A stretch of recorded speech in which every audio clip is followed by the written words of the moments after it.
Uncle Tom's Cabin by Harriet Beecher Stowe. The novel opens in Kentucky, and a farmer named Arthur Shelby faces loss and is in debt. He and his wife Emily Shelby believe that they have a benevolent relationship with their slaves. Shelby decides to raise funds by selling two of the slaves, Uncle Tom and Harry, the son of Eliza, to Mr. Halley, a coarse slave trader.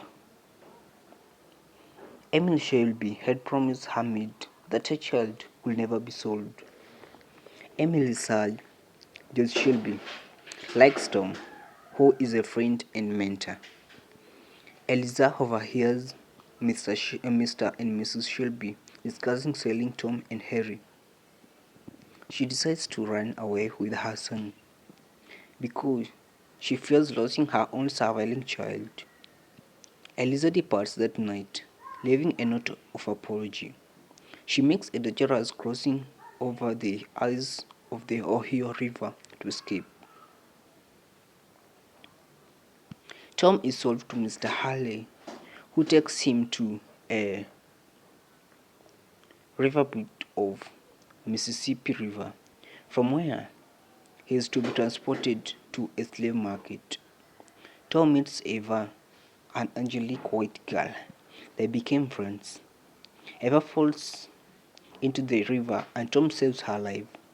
Being grateful, Eva's father, Augustine St. Clair, buys Tom from Harley and takes him to New Orleans.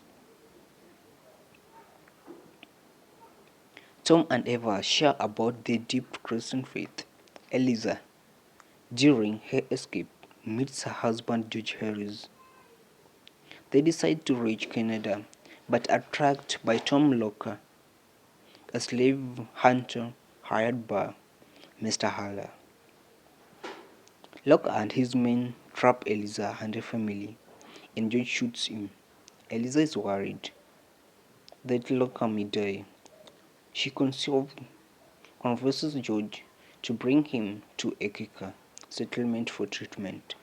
In New Orleans, St. Clair debates slavery with his cousin Ophelia, who is prejudiced against black people. St. Clair attempts to show Ophelia that her views on blacks are wrong. He purchases a young black slave Topsy and asks Ophelia to educate her. Meanwhile, Eva grows very ill. She expresses a vision of heaven, which she shares with others.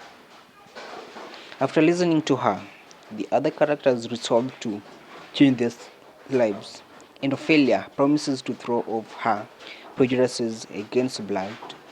St. Clair pledging to free Tom. St. Clair dies after being stabbed outside a tavern. His wife mourns her late husband and sells Tom at auction to Simon Leary, a vicious plantation owner, and sells Tom at auction to Simon Legree, a vicious plantation owner. Tom is taken to rural Louisiana with Emmeline, a sex slave for Legree. Legree hates Tom for refusing to whip his fellow slave. He beats Tom viciously, crushing his faith in God. Despite cruelty, Tom's never stopped reading his Bible and comforting the other slaves. At the plantation, Tom meets Casey, who Legree uses as a sex slave. Casey tells her story of being separated from her son and daughter. She became pregnant again, but killed the child in fear of getting separated from her child. Tom Locker is healed by the Quaker. He helps George Eliza and Harry enter Canada from Lake Erie and became free.